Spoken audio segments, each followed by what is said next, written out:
Right, तो सभी लोगों का स्वागत है। और क्योंकि आज का टॉपिक मेरा ही है, so I will introduce myself in front of you all. मेरा नाम आनंद पांडे है, ज़्यादातर लोग मुझे जानते हैं। मैं लखनऊ से एक बिजनेस कंसल्टेंट हूँ। एंड आई होप मेरी आवाज़ और मेरा वीडियो सब लोगों को एकदम साफ आ रहा होगा। आज का जो हम लोगों का टॉपिक है, हम लोग हर हफ्ते यहाँ पे अपने इस कम्युनिटी के सेशन में जुड़ते हैं टू टॉक अबाउट एक ऐसे एक ऐसे चीज़ पे, एक ऐसे विषय पे जो कहीं ना कहीं हमारी ऑप्टिमल हेल्थ से रिलेटेड है, नंबर वन।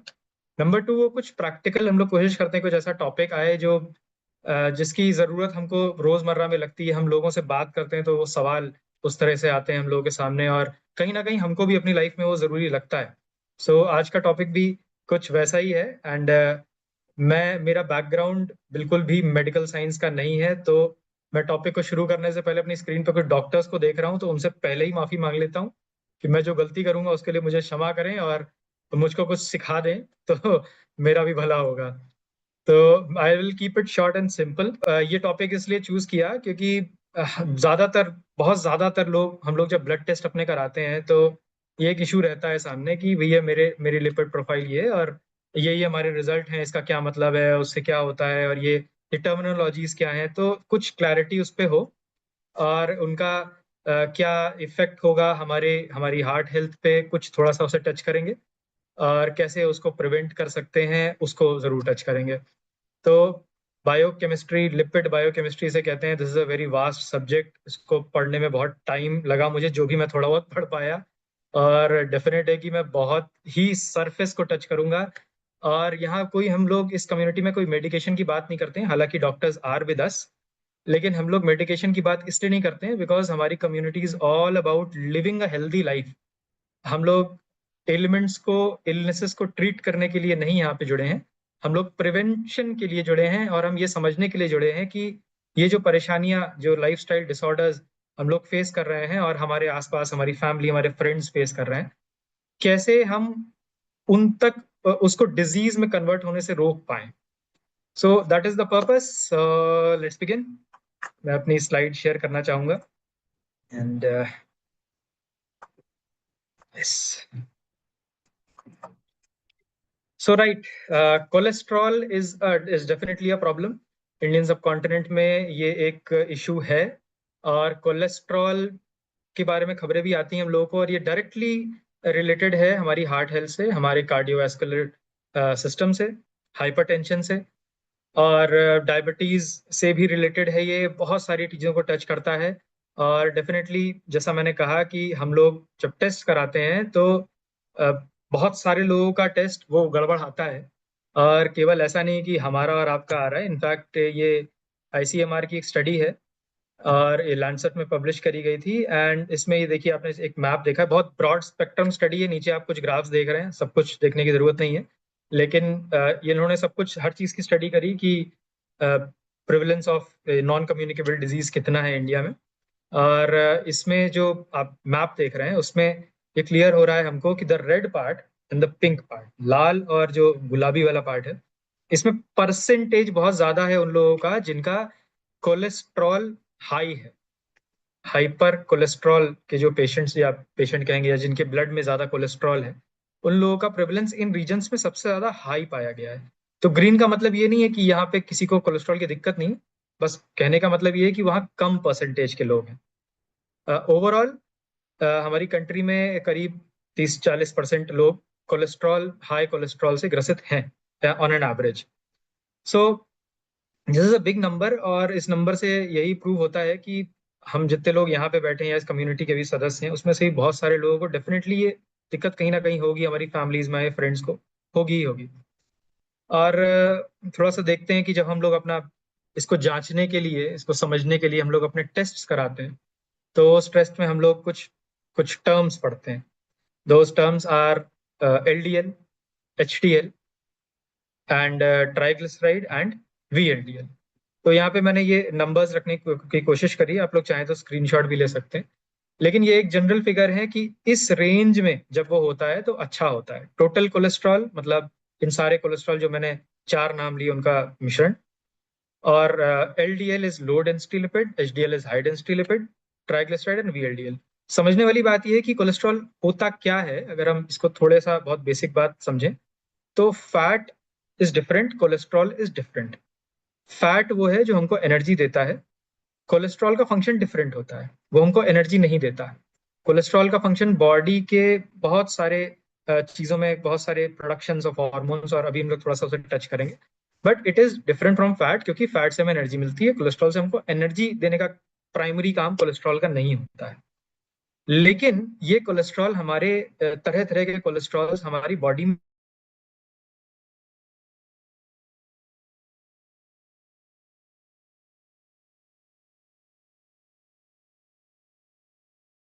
एलडीएल हो, एचडीएल हो, वीएलडीएल हो या ट्राइग्लिसराइड हो, हमारी बॉडी बनाती है। सो एक जनरल ये मानना है कि LDL is bad cholesterol.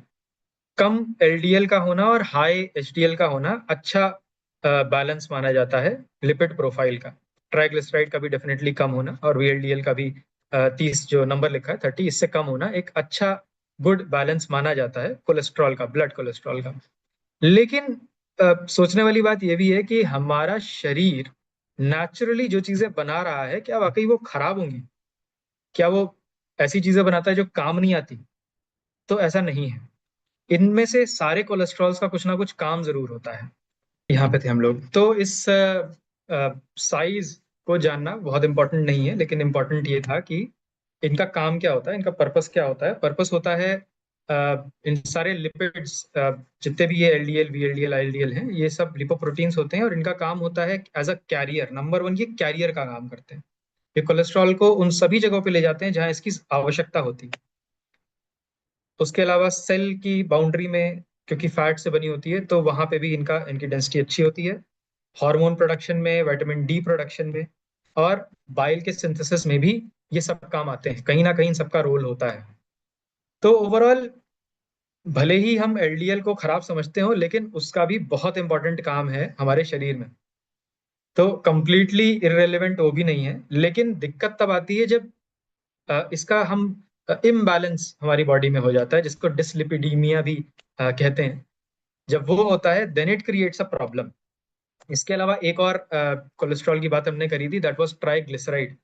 Triglyceride, बहुत high levels of triglyceride alarming होता है, और बहुत ये एक ऐसी चीज भी होती है कि अरे मेरा हाई हो गया, and people get tense about it. लेकिन ट्राइग्लिसराइड वो कोलेस्ट्रॉल है जो बॉडी तुरंत सिंथेसाइज करती है जब भी हम कोई फैट कंज्यूम करते हैं। वो हमारे ब्लड स्ट्रीम में घुलता है और then it gets transported to the liver, जहाँ पे वो वेरियस अलग अलग कोलेस्ट्रॉल्स में सिंथेसाइज होता है। और अगर सिंथेसाइज नहीं होता है तो हमारी बॉडी में स्टोर होता है to be utilised further for energy. तो ट्राइग्लिसराइड का भी काम है। और ये जनरली जब हम लोग खाना खाते हैं तो बहुत ज्यादा बढ़ जाता है, और धीरे धीरे वो अपने आप बॉडी उसको कंट्रोल करती है। अगर नहीं कंट्रोल कर पा रही है, उसको ब्लड स्ट्रीम से नहीं हटाया जा रहा है, then it creates a problem. और फिर उस केस में वो मेडिकेशन या फिर इंटरवेंशन कुछ भी करने पड़ते हैं। इसके सोर्सेस क्या होते हैं कोलेस्ट्रॉल के? जैसा कि मैंने कहा कि ये फैट से डिफरेंट है, तो सबसे पहला सोर्स हमारे लिए है कोलेस्ट्रॉल का हमारा अपना लिवर। हमारी बॉडी खुद इसको सिंथेसाइज करती है, और ऑलमोस्ट ऑल द कोलेस्ट्रॉल कुछ इंटेस्टाइन में भी बनता है, लेकिन majority of the portion it is made in the liver itself. उसके अलावा कुछ फूड सोर्सेज, और जो कि कंप्लीटली एनिमल बेस्ड प्रोडक्ट से ही मिलते हैं। कोलेस्ट्रॉल कभी भी प्लांट बेस्ड फूड से नहीं आता है, हमेशा एनिमल बेस्ड प्रोडक्ट से ही मिलता है हमको। और होता क्या है इससे, नुकसान क्या होता है? तो सबसे बड़ा नुकसान हम लोगों को सबको पता है, दैट इज हाई कोलेस्ट्रॉल की वजह से आर्टरी में ब्लॉकेज होना, और कुछ ऐसी दिक्कत होना जो कि हार्ट से related.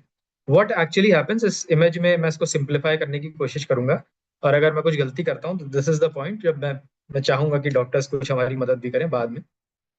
So what happens is कि हमारा जो, ये आप जो सामने देख रहे हैं, ये एक आर्टिलरी है।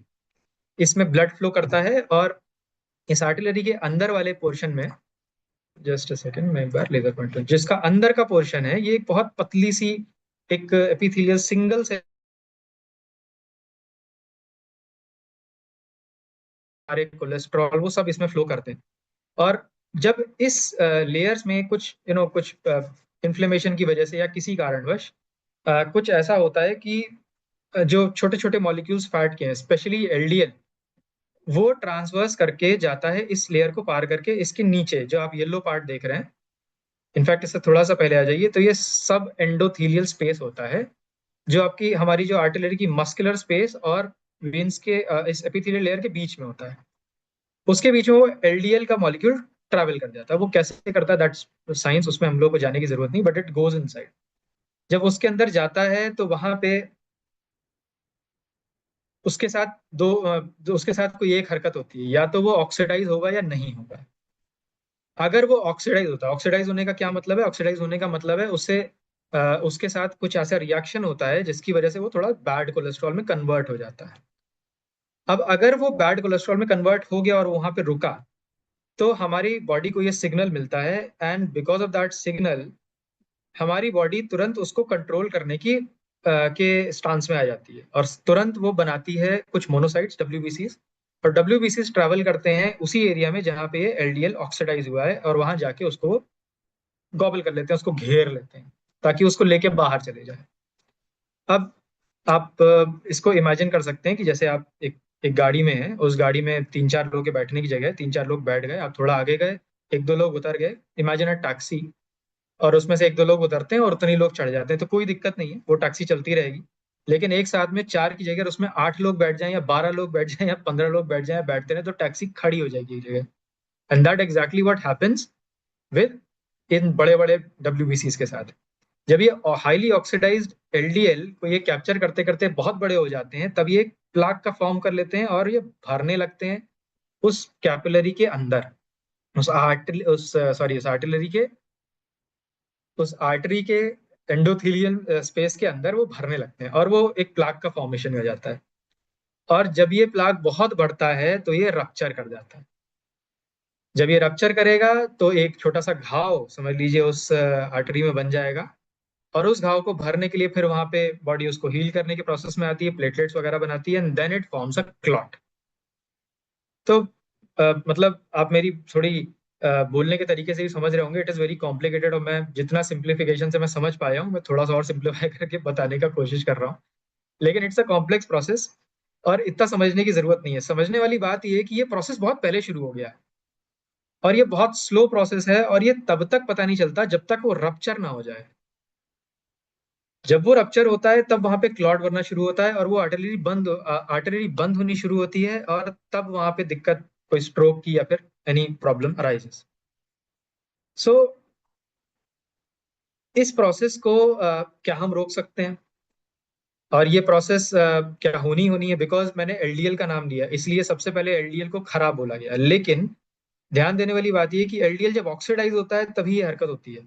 अगर ये एलडीएल ऑक्सीडाइज नहीं होता है तो ये इजिली ट्रैवल करता है सब एल्डोथेलियन स्पेस में, और वहां से डब्ल्यूबीसीज या मोनोसाइट उसको लेके कैरी करके वापस आते हैं हमारी ब्लड स्ट्रीम में, जहाँ पे उसको रिलीज कर देते हैं। लेकिन इसके ऑक्सीडाइज ना होने के लिए जरूरी है कि कुछ चीजें उस एलडीएल के साथ हों। थोड़ा सा आगे हम लोग उसको टच करेंगे, but this is the whole game. इस तरह से एक क्लॉट फॉर्मेशन होता है, और जैसा कि मैंने बताया कि इस आर्टरी का खराब होने या फिर ब्लॉकेज होने की संभावना बढ़ती रहती है। ये सब, इसको कंट्रोल करने का, कोलेस्ट्रॉल को कंट्रोल करने के क्या तरीके हैं एग्जैक्टली हम लोग फिर से उसी स्लाइड पे आ गए। ये कोई बाय मिस्टेक नहीं आई, ये जबरदस्ती रखी गई है यहाँ पे कि इंटरवेंशंस हैं, दवाइयाँ हैं, बहुत सारी चीजें हैं। अगर अगर कोलेस्ट्रॉल लेवल्स बढ़ जाते हैं तो डेफिनेटली मेडिकेशन इज देयर, लेकिन एंड ऑफ द डे किसी भी मेडिकेशन के साथ ये सारी चीजें जरूर बोली जाती हैं। Lifestyle changes are very important. अच्छी स्लीप, गुड हाइड्रेशन, अच्छा खान पान, एक्सरसाइज, ये बहुत ज्यादा जरूरी है। और डेफिनेटली कुछ सप्लीमेंटेशन की बात भी आती है इसके साथ। और हम अपनी कम्युनिटी में जो हर बार सबको याद दिलाते हैं और बार बार इसकी प्रैक्टिस भी कराते हैं, that is balancing your gut microbiota. So again researches are there कि गट बैक्टीरिया का बढ़िया होना, अच्छा बैलेंस्ड होना, ब्लड कोलेस्ट्रॉल को भी कंट्रोल करता है और उसको इम्पैक्ट करता है। In fact there is a kind of bacteria जो कि उस कोलेस्ट्रॉल को पेट में, जब हम खाना खाते हैं तो बहुत सारे कोलेस्ट्रॉल को हमारे इंटेस्टाइन्स में ही खत्म कर देता है, उसको ऐसा कर देता है जो इजीली डाइजेस्टेबल हो जाए, और लिवर को हमारे काम कम करना पड़े, हमारी ब्लड स्ट्रीम पे कब प्रेशर पड़े, वो हमारी इंटेस्टाइन में वो काम कर देता है। मिलता कहाँ है? ऐसे हमारा सबसे बढ़िया सोर्स क्या है? अगर हमको अपना कोलेस्ट्रॉल लेवल्स बढ़िया करने हैं तो नंबर वन थिंग, हमें कौन से न्यूट्रिएंट्स पे काम करना चाहिए? That is, number one is vitamin E. Vitamin E हमारे एलडीएल के साथ अटैच रहता है, वो हमारे एलडीएल के साथ कनेक्टेड होता है, और उसको जब ऑक्सीडेशन, जब जब ट्रांसफर होता है एलडीएल हमारे ब्लड स्ट्रीम के बाहर, तब उसको ऑक्सीडाइज होने से बचाता है विटामिन ई। अगर विटामिन ई सफिशिएंट मात्रा में है तो एलडीएल का ऑक्सीडाइज होना बहुत कम हो जाता है और वो प्लाक फॉर्मेशन की स्टेज पे ही रुक जाता है। तो good amount of vitamin E in our blood stream is very important. और ये नट्स से और आलमंड से और अच्छे ऑयल्स, गुड क्वालिटी ऑयल्स में मिलता है हमको। और इसके अलावा vitamin C, definitely vitamin C is very important antioxidant. और विटामिन सी विटामिन ई को रीजनरेट करने का भी काम करता है, इसलिए इस कंडीशन में और भी ज्यादा इंपॉर्टेंट हो जाता है। अगर हम विटामिन ई बहुत ज्यादा बाहर से नहीं ले रहे हैं तो उसको जरूरी है कि हम बार बार जो है हमारे शरीर में उसको हम रीयूटिलाइज कर पाए। उस कंडीशन में हमको विटामिन सी अगर हम बढ़ाते हैं, जो कि हमको बहुत सारे फलों वलों से मिलता है, और डेफिनेटली कुछ सप्लीमेंटेशन भी लोग कर सकते हैं उसका, अगर अच्छा प्लांट बेस आपके पास है तो। Then vitamin B is also important. Phytonutrients are very important, क्योंकि ये ऑक्सीडेशन को फाइटोन्यूट्रिएंट्स बहुत तरीके से रोकते हैं और कई पार्ट से मदद करते हैं। एंड फाइटोन्यूट्रिएंट्स हमको मिलते हैं अच्छे रंगीन कलर्स में, जितने कलर ऑफ वेजिटेबल्स और फ्रूट्स हम लोग खा सकते हैं उन सब में। Then omega three. अब ओमेगा थ्री के कई फॉर्म्स होते हैं, एंड बीइंग वेजिटेरियन, ज्यादातर लोग क्योंकि इंडिया में वेजिटेरियन है, तो ओमेगा थ्री के जो तीन फॉर्म होते हैं, एएलए, ईपीएन एंड डीएचए, सबसे ज्यादा एएलए का कंजम्पशन इंडिया में है बिकॉज ऑफ वेजिटेरियन पॉपुलेशन। लेकिन एएलए के साथ सिचुएशन ये है कि एएलए को कन्वर्ट करना पड़ता है बॉडी को ईपीए एंड डीएचए में, जो कन्वर्जन बहुत एफिशिएंट नहीं है और बहुत ज़्यादा कन्वर्ट हो नहीं पाता। तो अगर हम बहुत ज़्यादा खाते भी हैं, कुछ अलसी वगैरह लेते हैं ओमेगा थ्री को कंप्लीट करने के लिए, तो it is very much possible कि बहुत ज़्यादा पार्ट तो उसका कन्वर्ट हो ही ना पाए। दैट इज़ वाई सप्लीमेंटेशन के अलावा कोई ऑप्शन रह नहीं पाता, क्योंकि जो वेजिटेरियन हैं वो फिश तो नहीं खाएंगे। तो then there comes supplementation of omega three. Omega three काम क्या करता है? ओमेगा थ्री अगेन, ये जो आपके जिन लिपोप्रोटीन्स की हमने बात करी, एलडीएल, इनको ऑक्सीडाइज होने से रोकता है। और डेफिनेटली ये बहुत ज़्यादा ज़रूरी है हमारे ब्रेन, हमारे हार्ट के लिए, इन सब जगह ओमेगा थ्री बहुत इंपॉर्टेंट है। सो ये कुछ बातें थी जो मैं करना चाह रहा था, और विदाउट स्लाइड तो मैं ये कर भी नहीं पाता, क्योंकि ये टॉपिक कुछ ऐसा है जो कि it is very broad.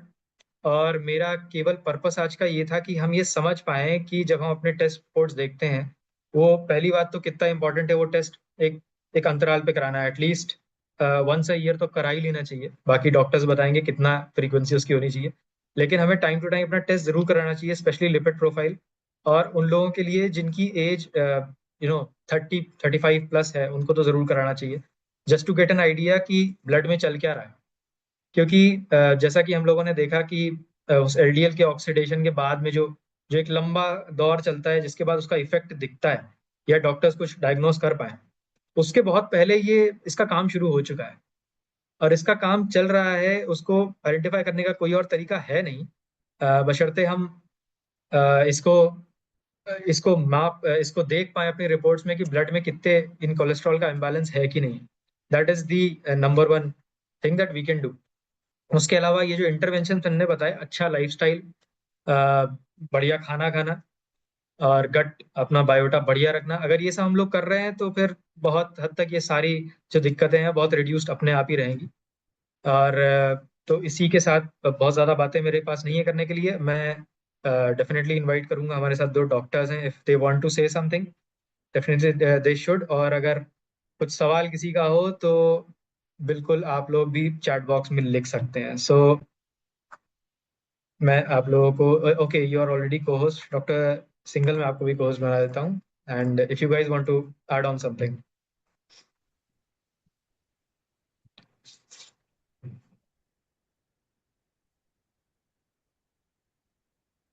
I think Anand, you have done a wonderful job. बहुत बढ़िया तरीके से एक्सप्लेन किया आनंद ने।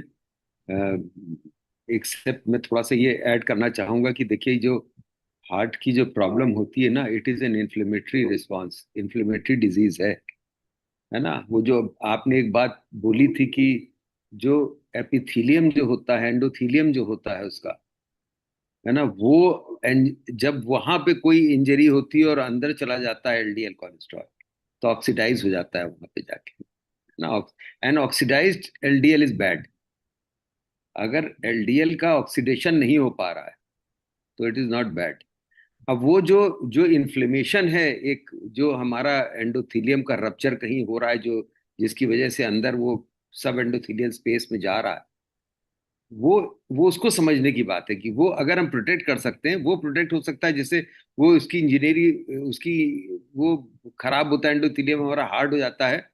उसके बहुत सारे फैक्टर्स हैं। एक फैक्टर्स तो है कि होमोसिस्टीन का लेवल ज्यादा हो जाता है। एंड होमोसिस्टीन एक ऐसा प्रोडक्ट है, मैं इसलिए होमोसिस्टीन की बात कर रहा हूँ क्योंकि होमोसिस्टीन एक ऐसा प्रोडक्ट है जो कि मिथ्योनिन एक एसेंशियल अमाइनो एसिड है जिसके मेटाबोलाइज होने से बनता है।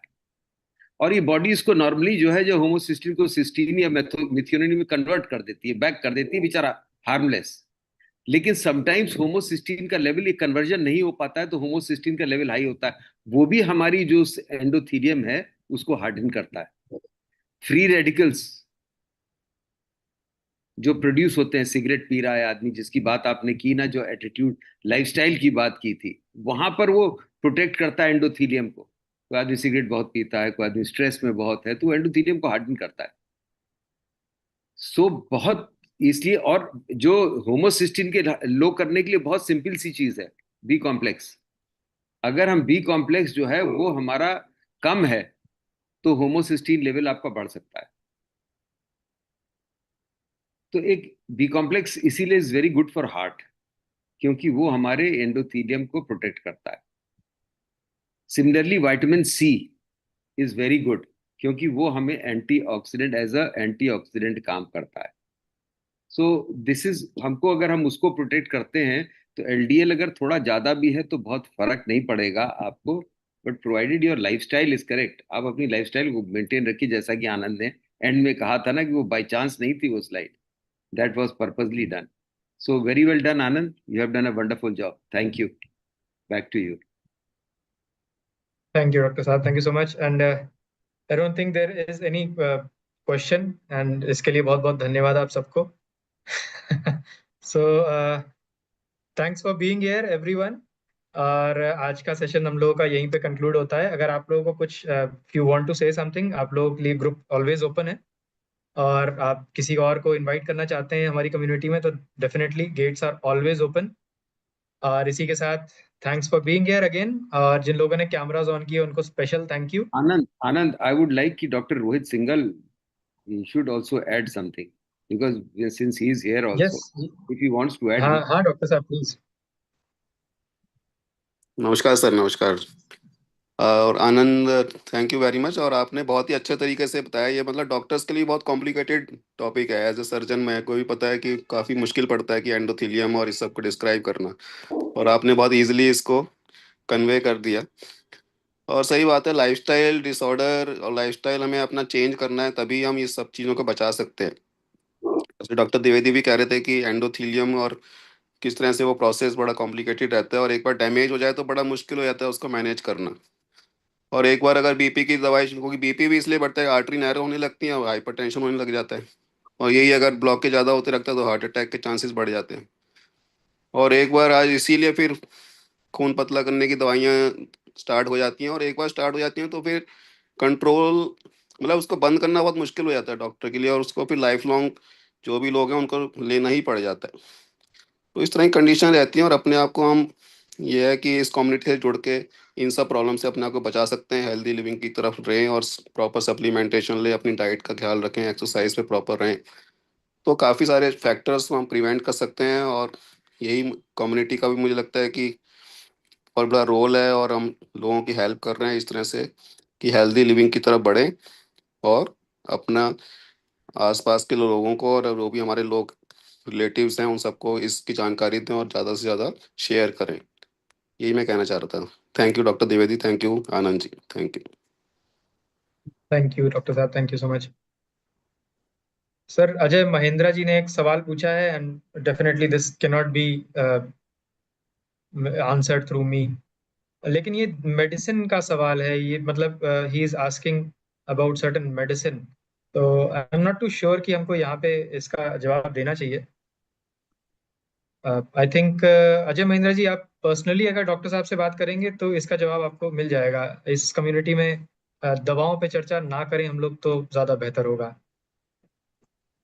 सो thank you everyone, thank you so much for being here, and with this आज का सेशन हम लोग यहीं समाप्त करते हैं और फिर मिलेंगे अगले हफ्ते। अगर आपके मन में कोई टॉपिक है जिसको आप लोग टच करना चाह रहे हैं, जिस पे चाह रहे हैं कि यहाँ पे कुछ बात हो, तो प्लीज़ उसको शेयर करिए ग्रुप में, एंड हम लोग प्रयास करेंगे कि uh, उसको सामने लाया जाए और उस पर कुछ अच्छी सी बात करें। So thank you so much everyone and bye bye, very nice week, live healthy and live happy.